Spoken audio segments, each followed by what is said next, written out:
Welcome everyone. In today's video, I will show you how to plot XY curves or force displacement curve in ABAQUS CAE, as I have been getting a lot of questions on that. So there is no specific example I have in mind, so I will just go with some random thoughts. So let me first draw a pipe, and then I will go with 3D deformable, and let's go with the wire because I want to go with the pipeline. So, and then I can draw just a simple line. Everything is just fictitious. So this will be my pipe. Next is the properties. So in this case, I will keep everything elastic to keep my life simple. Let's assume that this model is in millimeters. So the units of this will be in megapascals. So I'm using the properties of the steel. And then I will create a section. And in this case, we're going to use the beam section. And then here I have to create a profile. So in this profile, you can have different beam sections. As I said, I'm going to use a pipe element in this case to save my time. And you need to prescribe the radius, which is the outer radius of your pipeline. Let's say this is 0.2. Let's say it is 400 millimeters. And then the thickness of the wall, again, should be in millimeters. So let's give it as 10. So you basically define the pipe as a hollow cross section, as you see here. So once you have done that, I think I will keep rest of the stuff default, and then I will assign it to this pipe here, which is section 1 and with beam model. So once I have done that, next is assembly. I will bring this part here, and I don't need to do any translations or anything. I will go to step. Again, I can do static or dynamic analysis. Let's do static analysis. In this case, I'll turn the geom on. I will keep the minimum and maximum time increment to 0.1 with a total time of period of 1. This means I will get at least 10 outputs. And then I use this maximum number of increments to a large value, as I normally do for this. If you are really interested in learning about ABAQUS interface and all these parameters, then I have a nice course on my channel.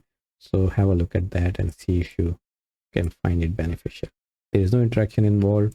I will directly go to the loads. If you are doing a displacement control simulation, then your reaction forces will be at the point where you apply the displacements, and that will be your force which you will use in the post-processing step.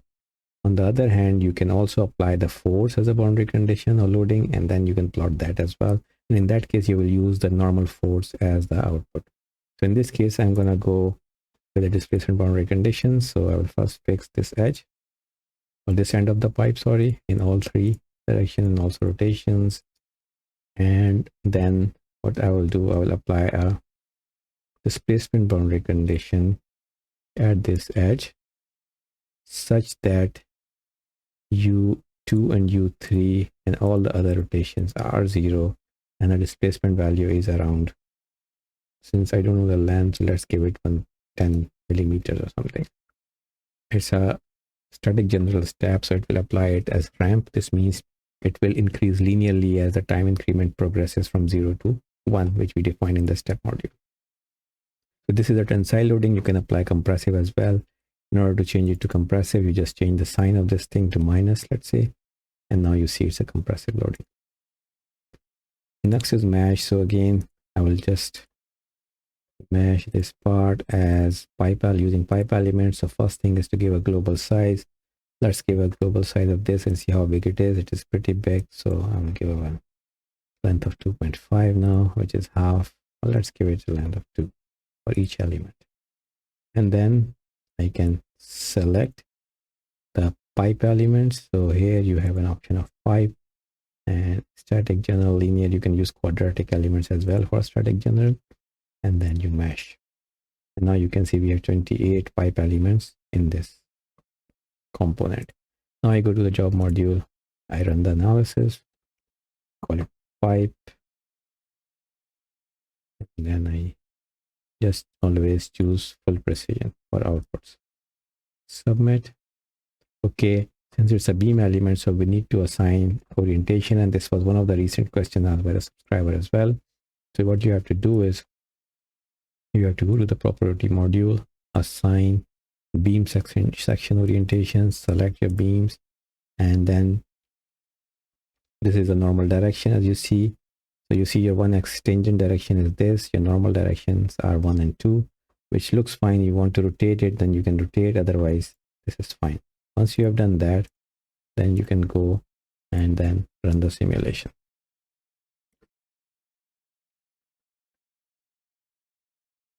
So now if you go to the monitor, you should see it should start without any problems, and it should finish in no time because there are only very few pipe elements which are very fast to solve.